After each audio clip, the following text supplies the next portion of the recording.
The forest was a labyrinth of gnarled pines and creeping fog, swallowing sound and light. Emma's boots crunched on the frost-bitten path. Her flashlight's beam trembling as it cut through the mist. She was running from everything, her soul-crushing job, the jagged wound of her breakup, the relentless clamor of the city. The cabin, a forgotten relic from her Uncle Theo, was her sanctuary. He'd left it to her in his will, along with a scrawled note in his spidery handwriting. Don't stay past midnight. Keep your eyes open. She'd smirked when she read it. Theo was a storyteller, weaving tales of curses and creatures that haunted the family's old land. But now, as the cabin emerged from the fog, a squat, weathered structure with blackened wood and windows like empty sockets, her amusement curdled. The air was wrong, thick with a stillness that pressed against her skin. It wasn't just quiet, it was watching. Inside the cabin reeked of damp rot and something sharper, metallic, like old blood. The floorboards groaned under her weight, and dust swirled in the faint glow of her flashlight. She dropped her duffel bag by the stone hearth, its cracked mortar stained with something dark. A fire, she decided, would chase away the chill and the unease. She stacked logs, lit a match, and watched the flames flicker to life, casting jagged shadows that danced across the walls. The first sign of trouble came at dusk. A faint scratching like fingernails dragging across glass echoed from the kitchen. Emma froze, her breath catching. The sound was deliberate, rhythmic, almost taunting. She gripped the flashlight and crept toward the kitchen, her pulse hammering in her throat. The window was empty, fog curling against the panes like ghostly fingers. But on the sill, carved into the wood, were 3 jagged gashes, deep and fresh, as if clawed by something with too much strength. She ran her fingers over them, her skin prickling. They hadn't been there when she'd arrived. She checked every window, every door, locking them with shaking hands. It's an animal, she told herself, a bear, a bobcat, something mundane. But the scratching didn't stop. It followed her, circling the cabin, now at the bedroom window, now at the front door, now beneath the floorboards. Each scrape was a needle in her nerves, unraveling her calm. By 10 p.m., she was perched on the sagging couch, clutching a butcher knife from the kitchen, her eyes darting to every flicker of shadow. Then she saw it. In the farthest corner of the living room, where the firelight barely touched, something stood. It was impossibly tall, its head nearly brushing the ceiling, its limbs bent at angles that defied bone and sinew. Its skin was gray, slick like wet clay, stretched taut over a frame too thin to be human. No eyes, no nose, just a wide, lipless mouth, stretched into a grin that showed too many teeth, sharp and uneven like broken glass. It didn't move, it didn't breathe. It just stood, its presence a violation of the world. Emma's scream tore from her throat, raw and ragged. The knife slipped from her hand, clattering to the floor. She stumbled back, her hip slamming into the couch. Her eyes burned, watering from fear and strain, and she blinked just a fraction of a second. When her vision cleared, the thing was gone. The corner was empty, the shadows still. Her chest heaved as she scanned the room, the fire's crackle mocking her panic. Nothing, no trace of it. But the air was heavier now, like a storm about to break. And deep in her mind, a whisper slithered, "Close your eyes." Sleep was a distant dream. Emma sat rigid on the couch, her eyes burning as she stared into the corner where the creature had been. The knife was back in her hand, its blade catching the firelight. The scratching had stopped, But the silence was worse. A predator holding its breath. Every creak of the cabin, every pop of the fire sent her heart lurching. She fumbled for Uncle Theo's note, her fingers trembling as she unfolded it. "Keep your eyes open." The words felt like a code, a warning she was only beginning to understand. At 11:30 p.m., the temperature plummeted. The fire dimmed, its flames shrinking to embers despite the fresh logs she'd added. Frost bloomed on the windows, delicate patterns that twisted into shapes. Faces, maybe, or claws.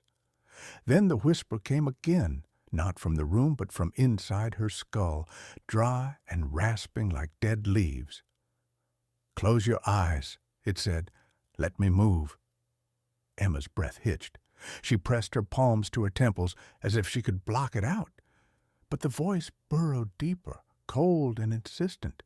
Her eyes stung, begging for relief, but she forced them wide, staring at the corner. It was back. The creature stood in the same spot, its grin wider now, its teeth glinting like wet bone. Its head was tilted unnaturally far, as if its neck had no limit. It didn't move, but its presence was a blade against her sanity, sharp and unyielding. Her vision blurred, tears welling from the strain. She couldn't keep this up. No one could. A sob escaped her, and her eyelids fluttered barely a moment. When her eyes snapped open, the creature was closer, halfway across the room, its limbs twisted further, one arm bent backward at the elbow, its fingers splayed like spider legs, its mouth stretched wider, a black void that seemed to suck in the light. Emma screamed, scrambling to her feet. Her legs wobbled as she ran to the kitchen, her mind racing for anything that might help.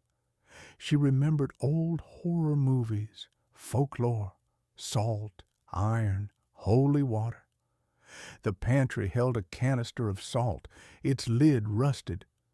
She poured a shaky circle around herself on the warped floorboards, whispering prayers she didn't believe in. The creature didn't follow. It stood just outside the circle, motionless, its grin a silent promise. She sat in the center, knees drawn to her chest, the knife clutched like a talisman. Her eyes ached, her vision spotting with black dots.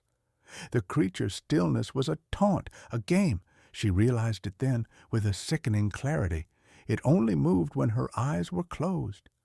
A blink, a tear, a moment of weakness. That's all it needed. Uncle Theo's note wasn't advice. It was a rule, the only rule. The whispers grew louder, a chorus of voices now overlapping in a cacophony of hunger. "Close them. Sleep. Let me come." They clawed at her thoughts, each word a hook in her mind. She rocked back and forth, muttering to herself, anything to stay awake. The creature's mouth twitched, forming words she couldn't hear, its head tilting further until it was nearly upside down. A low, wet chuckle gurgled from its throat, a sound like drowning. Emma's hand shook as she gripped the salt canister, sprinkling more around her as if it could hold the thing at bay forever. But the circle was imperfect, the salt thinning in spots, and her body was betraying her, her eyelids drooping, her muscles aching. She needed a way out. The car keys were in her bag, across the room, past the creature. The flashlight was on the counter just within reach. If light bothered it, maybe she could use it. She lunged for the flashlight, her arm brushing the edge of the salt circle. The beam snapped on and she aimed it at the creature. Its grin faltered just for a moment, and a hiss filled the room, sharp and venomous. Encouraged, she stepped out of the circle, keeping the light trained on it. The whispers turned to shrieks, a sound like metal grinding against bone. But the creature didn't move. She edged toward her bag, her eyes locked on the thing, her heart a drumbeat in her chest. The bag was so close.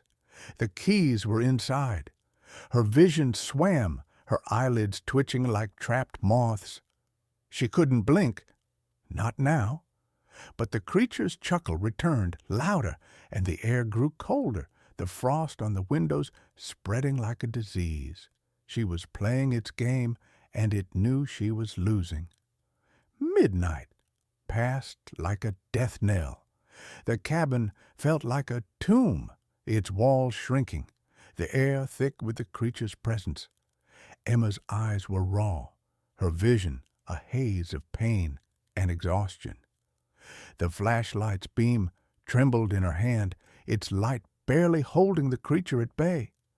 It stood just beyond the couch now, its body contorted further, one leg bent backward at the knee, its fingers curling like hooks.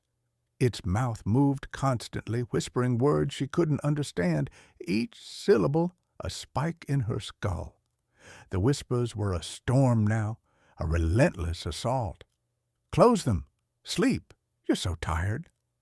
They weren't just words. They were a pull, a seduction, urging her to give in. Her body screamed for rest, her eyelids heavy as iron. She bit her lip until it bled, the pain a fleeting anchor to wakefulness. The salt circle was behind her, useless now. She was exposed, the flashlight her only shield. At 2 a.m., the creature's chuckle became a laugh, a sound like bones snapping in wet meat. Its head twisted fully upside down, its grin stretching until it split its face, revealing a second row of teeth, jagged and black. The sight broke something in Emma, a primal fear that turned her blood to ice. She stumbled, her foot catching on the edge of the rug, and her balance faltered. Instinct betrayed her. She blinked. When her eyes opened, the creature was inches away. Its mouth gaped, a cavern of teeth and darkness, its breath a stench of decay and something older, something that had never been human. Emma screamed, swinging the flashlight like a bat. It connected with the creature's head, and the impact sent a shock through her arm, like striking stone. The creature staggered, its shriek shattering the air, a sound that made her ears bleed. She didn't think. She ran for her bag, grabbed the keys, and sprinted for the door. The creature's shrieks followed, shaking the cabin, splintering the windows. Glass rained down, cutting her arms as she fumbled with the lock. Her eyes burned, tears streaming, but she forced them open, knowing one blink would end her. The door swung wide, and she plunged into the fog, the cold air a slap to her senses. The forest was alive with movement, shapes darting between the trees, gray and slick, their grins flashing in the moonlight. There wasn't just one. There were dozens, maybe hundreds, their whispers a chorus that drowned out her thoughts. She ran, branches clawing at her face, roots snagging her boots. The car was her only hope, a shadow in the mist 50 yards away. Her lungs burned, her legs screamed, but she didn't stop. The keys slipped in her sweaty hands, and she clutched them tighter, her eyes wide and unblinking. The creature's shrieks grew closer, their footsteps a thunder in the underbrush. She reached the car, yanked the door open, and dove inside, slamming it shut. Her hands shook violently as she jammed the key into the ignition. The engine sputtered, coughed, then roared. She floored the gas, tires spinning on the dirt path. The cabin vanished into the fog, but the creatures didn't. Their shapes loomed in her rearview mirror, loping after her. There, limbs bending in ways that mocked physics. Emma screamed, her voice raw, and swerved onto the main road, the forest a blur around her. The whispers clung to her, soft but relentless. "You'll close your eyes eventually," they said, "and we'll be there." Emma drove through the night, her eyes stinging, her body a wreck of adrenaline and fear. The forest stretched on, its trees leaning inward as if to trap her. Her headlights caught glimpses of the creatures, gray forms weaving through the pines, their grins like crescent moons. They didn't chase her openly, but they were there, pacing her, waiting. The dashboard clock read 4 a.m., but time felt meaningless, a loop she couldn't escape. Her vision blurred, black spots dancing at the edges. She slapped her face, bit her tongue, anything to stay awake. The whispers were softer now, almost gentle, but they never stopped. "Sleep," they cooed. "You're so tired. Let us in." Her hands trembled on the wheel, the car swerving as her eyelids fluttered. She screamed to drown them out, her voice cracking. The road finally widened, and a gas station appeared, its neon sign flickering like a dying star. She pulled in, tires screeching, and stumbled out, her legs barely holding her. The clerk, a grizzled man with tired eyes, stared as she burst through the door, sobbing, begging for help.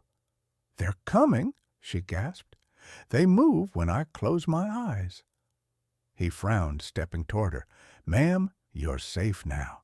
There's nothing out there." But his voice was hollow, and his gaze flicked to the windows, where the fog pressed close, hiding whatever watched from beyond. Emma collapsed into a chair, her eyes burning, her body shaking. The clerk brought her water, but she didn't drink. She couldn't trust anything, not even kindness. The whispers were still there, faint but persistent, and in the reflection of the glass door she saw them, gray shapes in the fog, their grins wide and waiting. She wasn't safe. She'd never be safe. The creatures weren't bound to the cabin. They were bound to her. Emma never returned to the cabin. She fled to a new city, changed her name, and burned every trace of her old life. She avoided mirrors, windows, anything that might show her the shadows that followed. She learned to survive on micro-sleeps, never fully closing her eyes, waking herself with alarms and pain, coffee, ice baths, sheer terror. She clung to wakefulness like a lifeline, but the whispers never left. They were her constant companions, a reminder of the creature's patience. Sometimes, in the corner of her vision, she saw them, gray, slick, their grins splitting their faces. They stood in alleys, in crowds, in the darkness of her apartment, always still, always waiting. She found Uncle Theo's journal in a box of his belongings, sent by a cousin who didn't know the truth. Its pages were filled with sketches of the creatures, their limbs twisted, their mouths gaping. The final entry was a warning, written in a shaking hand. "They come for those who see them. They move when you don't. There's no escape, only delay. I'm sorry, Emma." She burned the journal in a rusted trash can, the flames casting shadows that grinned. She didn't need Theo's words. She lived the truth every day. Now she sits in a locked room, surrounded by lamps that never dim, her eyes bloodshot and unblinking. The knife is always in her hand, its blade a reminder to stay awake. The whispers are a lullaby, promising rest if she gives in. And outside her window, in the corners of her vision, they wait. One day, she knows, her eyes will close. A blink too long, a moment of weakness. And when they do, the creatures will move, and they won't stop.